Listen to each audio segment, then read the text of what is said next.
Law Insight Law, protecting your rights with integrity. LLB final ইয়ারের company ও বাংলাদেশের বাণিজ্যিক আইনের পরীক্ষাটা আমাদের পরবর্তী পরীক্ষা।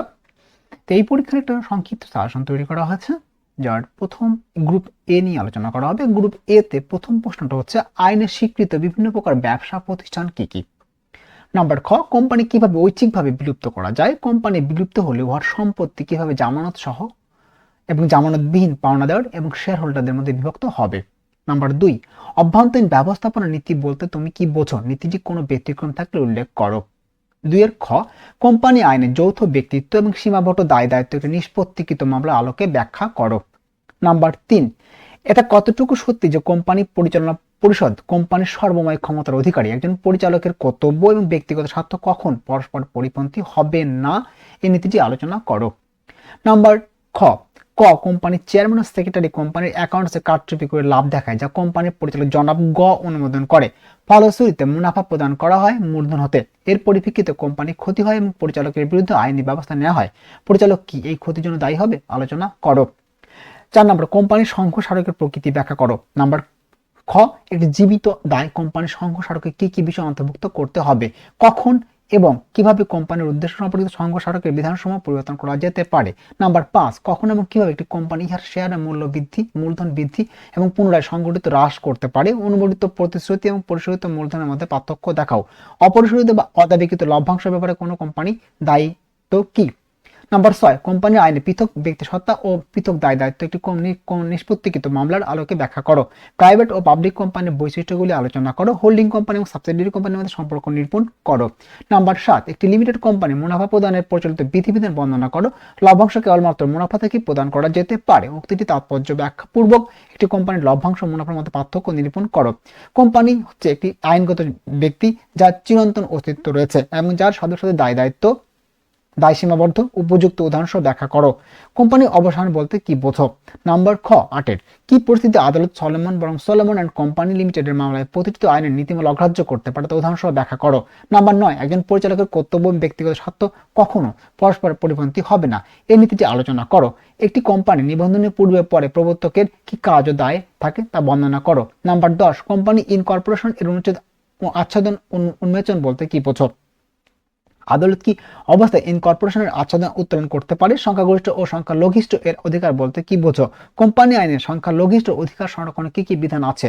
নাম্বার 11, কোম্পানির পরিমল নিয়মাবলী কি কি, কিভাবে এগুলি পরিবর্তন করা যায়। কোম্পানি ও এর সদস্যরা পরিমল নিয়মাবলী মানতে কতটুকু বাধ্য। আল্ট্রাভাইরাস মতবাদ এবং টার্কোয়েজ এর মামলায় বিধিত বিধির মধ্যে পার্থক্য তুলনামূলকভাবে আলোচনা করো। ন্যায্য ও ন্যায়পরতার ভিত্তিতে একটি কোম্পানি গুটিয়ে ফেলার অর্থ কি। বাধ্যতামূলক অবসান পদ্ধতি ও ফলাফল আলোচনা করো। সদস্যদের স্বেচ্ছাকৃত অবসায়ন এবং পাওনাদারদের স্বেচ্ছাকৃত অবসানের পার্থক্য নির্ণয় করো। অফিসিয়াল লিকুইডের কর্তব্য কি। এই ছিল এই গ্রুপের প্রশ্ন। এগুলো পড়লে আপাতত আপনারা কমন পেয়ে যাবেন। গ্রুপ বি এর নাম্বার 1, বাংলাদেশের একজন দন্ত চিকিৎসক জনাব হাসানের ঢাকায় একটি দন্ত চিকিৎসালয় থাকাকালীন সময় দেউলিয়া আদালত কর্তৃক দেউলিয়া ঘোষিত হন এবং সেই মোতাবেক তার সম্পত্তি ব্যবস্থা গ্রহণের জন্য একজন রিসিভার নিয়োগ পান। রিসিভারের নিকট সম্পত্তি সমর্পিত হইবার সময় নাম্বার ক নম্বর প্রশ্নটা হচ্ছে, জনাব হক ঢাকায় অবস্থিত একটি 2 তলা ইমারত হস্তান্তর করিতে অস্বীকার করেন, যাহা তিনি জনাব হাসানের নিকট হইতে সরল বিশ্বাসে ক্রয় করেন এবং জনাব হাসান যে মুহূর্তেই অবগত হন যে তাহার বিরুদ্ধে একটি দেউলিয়া ঘোষণা দরখাস্ত পড়িয়াছে, অমনি তিনি তা হস্তান্তর করেন। খ নম্বর, জনাব হাসান দন্ত চিকিৎসালয়ে 2টি ডেন্টাল চেয়ার হস্তান্তর করিতে অস্বীকার করেন, এই বলিয়া যে উহা তার পেশার সামগ্রী এবং আইনের আওতায় রিসিভার লওয়া কোনো অধিকার নাই, আলোচনা করো। নাম্বার 2, ওপেন এবং ক্রোসেড চেকের পার্থক্য নিরূপণ করো। 3টি শর্তাবলী পূরণ সাপেক্ষে চেক ডিজনার এবং করার অপরাধের শাস্তির যোগ্য হয়, উক্তিটি যথার্থ নিরূপণ করো। এই ধরনের অপরাধ কিভাবে এবং কখন আদালতে আমলযোগ্য হয়, কোন আদালতে এই অপরাধের বিচার করতে পারে। নাম্বার 3, ধারক ও যথাকালে ধারকের মধ্যে পার্থক্য নির্ণয় করো। ক নম্বর, উত্তম সত্য, স্ট্যাম্পযুক্ত অসম্পূর্ণ দলিল, কাল্পনিক বিল সম্পর্কিত যথাকালে ধারকের বিশেষ অধিকার সমূহ কি কি। নাম্বার গ, কয়েকটি বিনিময় বিল খুঁজে পায়, সে শেষ পৃষ্ঠাঙ্কনকারী স্বাক্ষর জাল করে এবং ইহা সরল বিশ্বাসে ক্রেতা ও ক্ষয়ের নিকট হস্তান্তর করে, খ কি যথাকালে ধারক। নাম্বার 4, যদিও রেলওয়ে প্রশাসনের মালের বাহকের কাজ করে, তবু পরিবহন আইন 1865 তাদের উপর প্রযোজ্য নয় কেন। পশু ও মালের বাহক হিসাবে রেলওয়ে প্রশাসনের কর্তব্য ও দায় দায়িত্ব আলোচনা করো। রিস্ক নোট ইস্যুর উদ্দেশ্য কি। উদাহরণ, পূর্ণ বিমান দ্বিভাগ বিশিষ্ট বিমানের মধ্যে পার্থক্য দেখাও। দেওয়ালিয়া আইনের উদ্দেশ্য কি? দেউলিয়া কার্যাবলী কিভাবে সংগঠিত হয়? কি কি কারণে কোনো ব্যক্তি আদালত দেউলিয়া প্রতিপন্ন হয়? 5 খ। গ নম্বর, যে সকল কার্যকলাপ দেউলিয়া কাজ বলে চিহ্নিত সেগুলো আলোচনা করো। নাম্বার ঘ, তুমি কি এই মত সমর্থন করো যে দেউলিয়া আইনের মানবিকতা মতবাদের উপর প্রতিষ্ঠিত? তোমার মতে সমর্থন যুক্তি দাও। নাম্বার 6 খ, এবং কি অবস্থা একজন ব্যক্তি যিনি উপযুক্ত আদালত কর্তৃক দেউলিয়া ঘোষিত হওয়ার পরও নিজ সম্পত্তি তত্ত্বাবধান সক্ষম যেন তিনি আদৌ দেউলিয়া ঘোষিত হননি? নাম্বার খ, কাকে দেউলিয়া ঘোষণা করা যায় না? কোন ব্যক্তি দেউলিয়া অভিনীত হলে তার ফলাফল আলোচনা করো। নাম্বার 7 পণ্য বিক্রয় চুক্তি বৈশিষ্ট্য অপরিহার্য উপাদান সমূহ কি কি? কখন পণ্যের মালিকানা বিক্রেতার নিকট হতে ক্রেতার নিকট হস্তান্তরিত হয়? নাম্বার খ, কোন বিক্রেতার পণ্য তার নিজের যে সত্য আছে তা তদপেক্ষা উৎকৃষ্ট শর্ত পণ্যের ক্রেতাকে প্রদান করতে পারে না? আলোচনা করো। এই নিয়মে কোনো ব্যতিক্রম আছে কি? থাকলে সেগুলো কি? নাম্বার 8 হস্তান্তরযোগ্য দলিল বলতে কি বোঝো? কিভাবে হস্তান্তরযোগ্য দলিল পক্ষসমূহ তাদের দায় থেকে অব্যাহতি লাভ করে? হস্তান্তরযোগ্য দলিল আইন 1881 একটি হস্তান্তরযোগ্য দলিলের পক্ষে দায় নির্ধারণ করে দিয়েছে। ব্যাখ্যা করো। ধারক ও যথাকালে ধারকের মধ্যে উদাহরণসহ পার্থক্য দেখাও।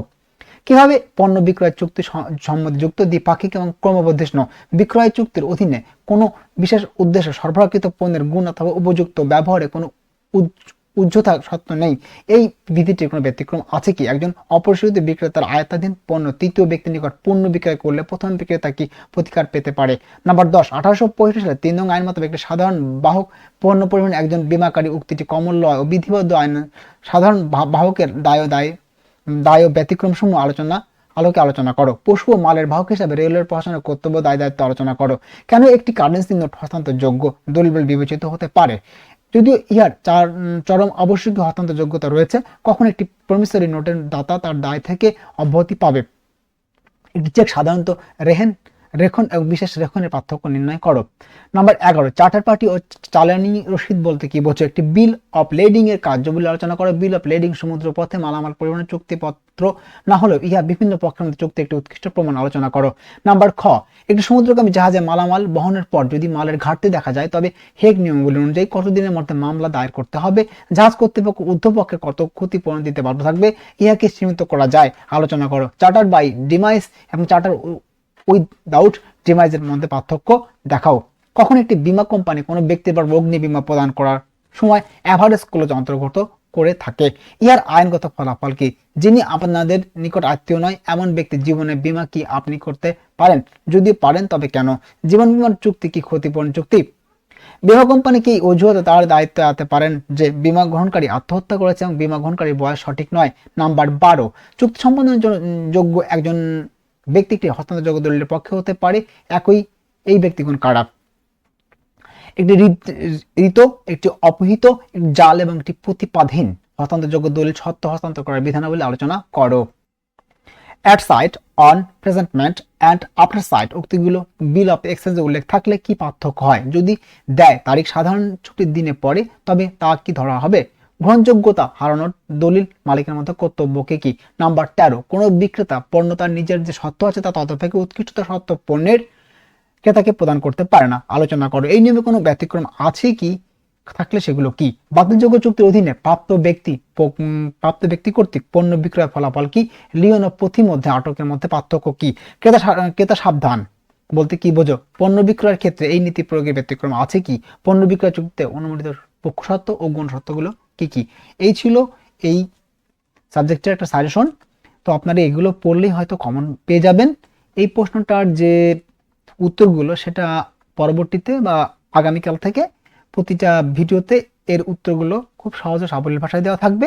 আর এই প্রশ্নগুলোর পিডিএফ ফাইলটি আপনারা আমার ওয়েবসাইটে পেয়ে যাবেন। ওয়েবসাইটের লিঙ্কটা আমার ডিসক্রিপশন বক্সে দেওয়া থাকবে এবং এই প্রশ্নগুলোর যে উত্তরগুলো দেওয়া হবে সেটু পর্যায়ক্রমে আমার ওয়েবসাইটে পিডিএফ আকারে দেওয়া থাকবে, যেগুলো দেখে আপনারা পড়ে নিতে পারেন। এইগুলো পড়লে অবশ্যই আপনারা কমন পাবেন এবং যদি আমার এই উত্তরগুলো আপনারা পড়েন তাহলে আপনারা এটা সহজে সাবলীল ভাষায় পড়তে পারবেন এবং এটি পড়লেই মনে থাকবে এবং পূর্ণাঙ্গ মার্ক পাওয়ার সম্ভাবনা থাকবে।